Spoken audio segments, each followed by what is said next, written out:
Well, let me ask you a question, because you do know this answer, I think. You're one of the few people. How much learning, how much avodah goes before he sees people, not counting seeing people.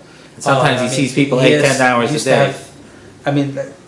He's always mixing it up so people don't... When people start figuring out his schedule, that's what I've learned. That's when Rabbi Yitzchak likes to mix it up. Yeah, he doesn't want people meeting him in shul. Not just saying with the shul, even with his chavrusas. You always find out that this guy used to come before this guy, and this guy used to come before this guy.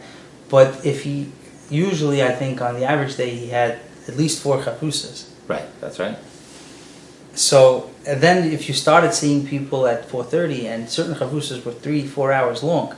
Right. Okay, yes, some were, Gemara might have been an hour and this one, but and then you got to fit in davening, and try to fit in some, everyday life errands.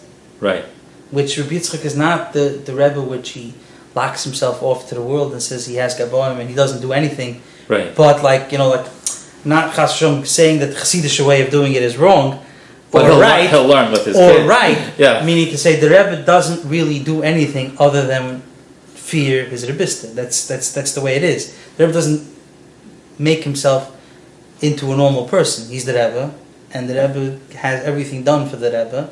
The Rebbe davens, and the Rebbe learns, and the Rebbe sees people, and everything else in his world is shut down. Right. Where Rabbi Yitzchak, to the normal person that comes into him, still sees him as the person that somehow, has a family, goes home to his family, and yet probably goes to his office just to see people. Right. Which is, they missed the whole point. They missed the whole picture. But that's what I found is always intriguing, was special about Rabbi Yitzchak, because that's what he wants people to believe. Right. He doesn't want people necessarily to see the avodah. And I remember in the beginning, Rabbi Yitzchak never said, I'm a makobel. Right. That's not something that he likes to use that word. Right. We don't know the definition of makobel anyway. It's because a person picks up a sefer and decides to learn it that he becomes a makobel. I don't know. You can't, and there's so many definitions. Right? If you know how to read a poem, you can call yourself a makobel, but that's not what he does. Because I pick up a Talmud Bavli and I learn Gemara, it doesn't make me a Tana. Right, that's right.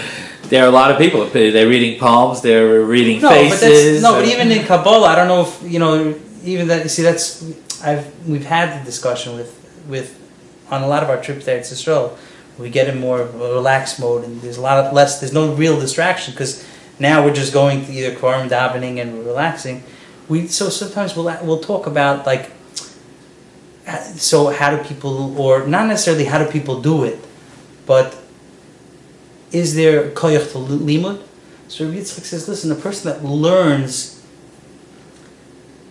svarim that are talking about things that are normal, not necessarily not normal, but it's like it brings you up to a higher madrega. If you're on a higher madrega, you may get not necessarily. He said there are certain people that they're just caught out for limud. That means they could just learn, so they'll understand the svara better. Or it's like a gemara, where you'll understand the svara, but that doesn't mean you have the koyach. And some people their koyach is limud, and some people their koyach is tefillah. Right, that's right. And there are people that they never picked up a Kabbalah sefer in the world, but yet they sit and they daven and they cry for people, and they have a koyach of tefillah. Which I always felt in a lot more ways that was where Yitzchak tried to put his koyches in. He would daven for people. I'm davening for you. Meaning to say, davening sometimes davening takes time, right? Right. It says Yitzchak and Rivka davened for how many years before they had children? It was 10 years, right? Right. This is Yitzchak. This is Avram's son, right? You think that maybe he knew a way how to cut the line, but this is but that's the Kufa. Rashi says that he needed a daven. Because Baruch Hu, whatever Torah he had was because he needed to daven. He had to do it. So sometimes the answer is no. You can ask your father all day because you want something, but if HaKadosh Baruch Hu says no, is no. Which that's also sometimes we don't have to understand everything always. Right.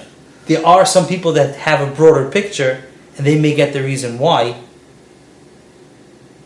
But that's the way I felt it, because even with Rabbi Yitzchak, a lot of times I know that he knows so much more than he says, much more than he says, and a lot of times he says, I asked him once in Eretz Yisrael, I said, Rabbi, how come sometimes this guy comes in and you'll tell him, and this guy comes in and you didn't tell him?